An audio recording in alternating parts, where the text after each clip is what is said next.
Hoje a gente vai aprender uma ideia que quem conseguir assimilar bem, com certeza só tem a ganhar muitas e muitas coisas. Vamos começar com a Torá. A Torá, na Parashá de Shoftim, fala o seguinte. A Torá fala de leis sobre julgamento. Que tem que vir testemunhas e falar que o fulano fez alguma coisa, os juízes vão julgar, e tem todo o processo do tribunal. A gente não vai entrar, obviamente, todas as leis. Mas tem uma lei que a Torá fala o seguinte, eu vou ler o passuco, o versículo. Al pi shnei edim ou al pi shlosha edim yakum davar. A Torá fala o seguinte, para ter um testemunho de alguma coisa, precisam ter 2 ou 3 testemunhas. 2 ou 3 testemunhas. Assim fala a Torá. Ou seja, se vieram 2 testemunhas e testemunharam que o fulano roubou alguma coisa, depois que a gente vai verificar se elas estão falando a verdade realmente, então os juízes vão falar, o fulano roubou, ele tem que devolver o que ele pegou. Ou 2 ou 3. A Mishnah, ela pergunta o seguinte, peraí, se a Torá já falou que com 2 testemunhas é suficiente para eu começar o julgamento, por que a Torá fala 2 ou 3? 2 ou 3 é desnecessário. De acordo com a lei judaica, se vierem 2 testemunhas ou vierem 100 testemunhas, é exatamente a mesma coisa. Não tem diferença na credibilidade de 2 e de 100. Assim como 2 nós acreditamos nelas, depois que elas passaram pelo processo de verificação, também 100 pessoas. É a mesma coisa. Então pergunta a Mishnah por que a Torá fala 2 ou 3? Se 2 é suficiente, para que precisamos de 3? A Mishnah fala algumas coisas, mas a gente vai aprender hoje o que ensina pra gente o Rabi Akiva. Rabi Akiva fala o seguinte, a Torá vem ensinar pra gente que o terceiro, mesmo que ele era desnecessário, os primeiros 2 que vieram, eles já formam a testemunha. O terceiro é desnecessário, ele não muda nada o terceiro. Mesmo assim, se descobrimos que as testemunhas são falsas, elas estavam mentindo, assim como os 2 primeiros eles recebem castigo, também a terceira testemunha recebe castigo. Assim fala o Rabi Akiva. Por quê? A terceira testemunha se juntou com as outras 2, ela recebe o mesmo castigo. Assim fala o Rabi Akiva. E a pergunta que vem é por quê? A gente acabou de explicar que o terceiro não fez diferença nenhuma. Os primeiros 2 que vieram falaram o fulano roubou. E eles estavam mentindo. Eles quiseram causar mal pro fulano. O terceiro não muda nada. Se ele viesse, se não viesse, ia estar exatamente a mesma coisa. Fala o Rabi aqui não. O fato do terceiro, ele querer se juntar com 2 pessoas que estavam fazendo coisas erradas, um falso testemunha, ele também recebe exatamente o mesmo castigo. Continua Rabi Akiva e fala o seguinte, assim como no caso de mais ações, como falso testemunho, quem está se juntando é considerado como se estivesse fazendo toda a transgressão, como a gente explicou, ainda mais em mitzvot, em boas ações. Mesmo a pessoa que ela não está fazendo nenhuma boa ação, ela está se juntando com pessoas que estão fazendo boas ações, ela é considerada como se tivesse feito toda a boa ação. Assim fala o Rabi Akiva. Ideia forte, se a gente parar para pensar. Por exemplo, eu vejo um monte de pessoa, 2 caras na rua, carregando um sofá. Eu falo, tá, eu vou ajudar. Eu ajudar a carregar o sofá não vai mudar nada. Eles vão carregar o sofá da mesma forma. Eu não vou fazer diferença nenhuma. Mas o fato de eu ir lá e querer ajudar, querer dar o meu ombro para ajudar a carregar o sofá, é considerado como se eu carregasse sozinho o sofá para eles. Assim fala o Rabi Akiva. Ah, mas não mudou nada, eles iam carregar, eu sou fraco, não consigo nem ajudei direito. Não, não, não, não. Você colocou o ombro para ir lá ajudar, é como se você tivesse feito exatamente aquela boa ação sozinho. Essa é a ideia que a Torá ensina pra gente, que explica o Rabi Akiva. Vamos voltar um pouquinho na Torá, que tem um episódio que demonstra essa ideia bem forte. Geralmente quando a gente lê esse episódio, a gente lê rápido. A gente não para muito para pensar, mas toda a ideia é a gente ler a Torá e começar a usar a cabeça, começar a parar para pensar o que está escrito. Qual episódio? Não vou voltar toda a história, mas a gente sabe que Hashem ele mandou o dilúvio e mandou Noah entrar na Tevá, na arca. Não só Noah, estava Noah, a esposa, os filhos, as esposas e todos os animais. Tá escrito que quando Deus ele terminou o dilúvio, Noah saiu da arca, ele quis agradecer a Deus, que no final das contas ele e toda a família se salvaram. Noah ele plantou um vinhedo, ele quer agradecer a Hashem com o vinho para abrir um pouquinho o coração, fazer uma cerimônia de agradecimento bem legal. O que a Torá fala pra gente? A Torá fala que Noah começou a beber, e no final das contas, a gente não sabe exatamente como, mas no final das contas, Noah ficou sem roupa na tenda dele. Ele bebeu um pouco mais do que deveria e ele ficou sem roupa na tenda na casa dele.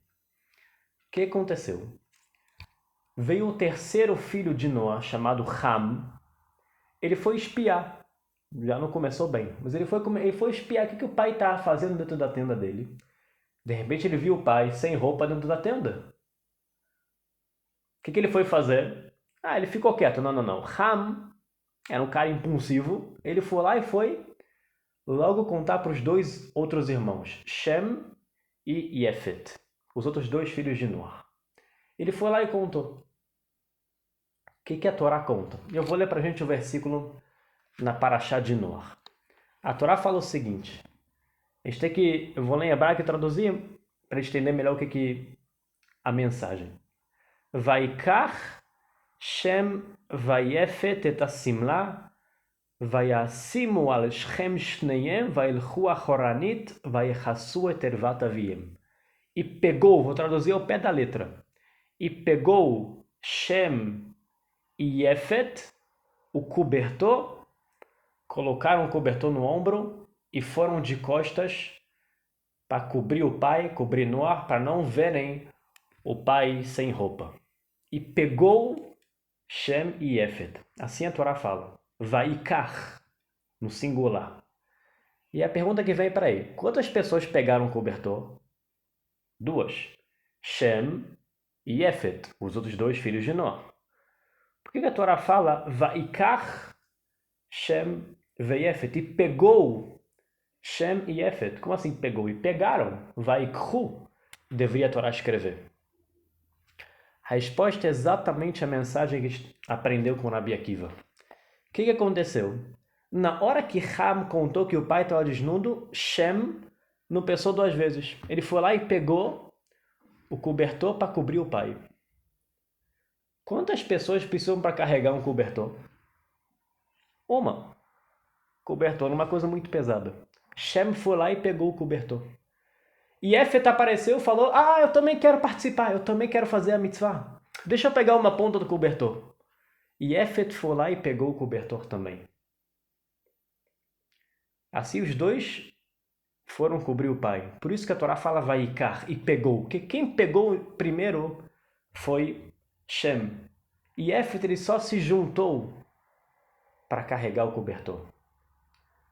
Mas que diferença faz? Carregar o cobertor, tá bom. O meu irmão pode carregar sozinho o cobertor. E Yefet falou, não. Eu sei que ele pode carregar sozinho. Mas eu também quero participar. Eu também quero cobrir o meu pai e não deixar ele desnudo. Assim fala a Torá pra gente. No final das contas, Noah, depois que ele ficou sóbrio, ele deu brachot, deu bênçãos tanto para Shem quanto para Yefet. Aí, vamos focar agora na brachá que Noah ele deu para Yefet. O que só se juntou, que não tinha necessidade nenhuma dele ajudar. Noah falou, Vayeft Elokim le Yefet. Vou explicando. Noah deu brachá para Yefet de expansão, de força. de poder. Essa é a bênção que Noah deu para Yefet. Quais são os povos que saíram de Yefet? Os persas, os gregos, os romanos, toda essa civilização europeia e também os persas foram os povos que dominaram o mundo, dominaram a civilização, dominaram a cultura, toda a parte de escrita, tudo foi dominado por esses povos que nós falamos, toda a Europa. Tudo saiu de Yefet. Por que tudo isso saiu de Yefet? Pela bênção, pela brahá que Noah deu para ele. Por que ele ganhou essa brahá de Noah? Porque ele pegou a pontinha do cobertor. Fazia diferença ele pegar esse cobertor? Não, não fazia diferença nenhuma. Mas ele quis participar também. O fato dele querer participar e pegar a ponta do cobertor mudou toda a história da humanidade. Deu para Yefet descendentes que dominariam toda a civilização por um simples fato de querer se juntar. Essa é a ideia que a gente aprendeu com o Rabi Akiva. Vou terminar só com uma história com o Hafetz Haim. O Hafetz Haim ele queria construir uma yeshiva, um lugar para estudar em Torá. Para construir uma yeshiva precisa de bastante dinheiro. Ele foi procurar doadores para receber dinheiro. Veio um doador e falou, eu quero dar 2 milhões. Uau, 2 milhões dá para construir quase tudo, se não tudo. Uau, legal. Hafetz Haim falou para ele, não, eu não quero que você dê tudo. Não quero 2 milhões. Como assim? Eu estou dando 2 milhões. Você não precisa ficar procurando mais doadores porque você não quer receber todo o dinheiro. Falou Hafetz Haim. Eu quero dar mérito para todo mundo.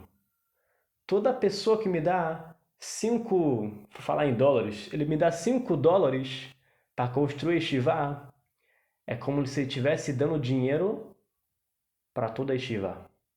Eu prefiro que várias pessoas deem um pouquinho do que uma pessoa dê tudo. Assim, cada um que deu um pouquinho, ele tem o mérito de como se ele tivesse construído uma yeshiva. Imagina, o cara deu 5 dólares para uma yeshiva, ele chegou lá no céu, depois de 120 anos, Hashem falou para ele, Kola Kavod, você construiu uma yeshiva inteira. Eu construí uma yeshiva inteira, eu só dei 5 dólares uma vez para algum lugar. Não, você deu 5 dólares. Mas a yeshiva inteira, ela foi construída em seu mérito. Você construiu uma yeshiva inteira. E assim, essa é a ideia que a gente aprendeu com o Rabi Akiva na Parashá das Testemunhas. Então, cada pessoa, que ela pode só se juntar. Muita gente pensa, não vou fazer diferença nenhuma, já estão fazendo isso, o que eu vou mudar? Já estão fazendo aquilo? Cada coisa que eu faço, mesmo que não tenha diferença,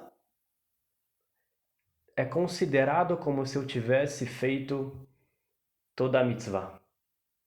Um pouquinho de doação, um pouquinho de ajuda, qualquer coisa. Shalom, shalom. Espero que a gente tenha conseguido assimilar essa mensagem forte e mudar toda a nossa maneira de viver.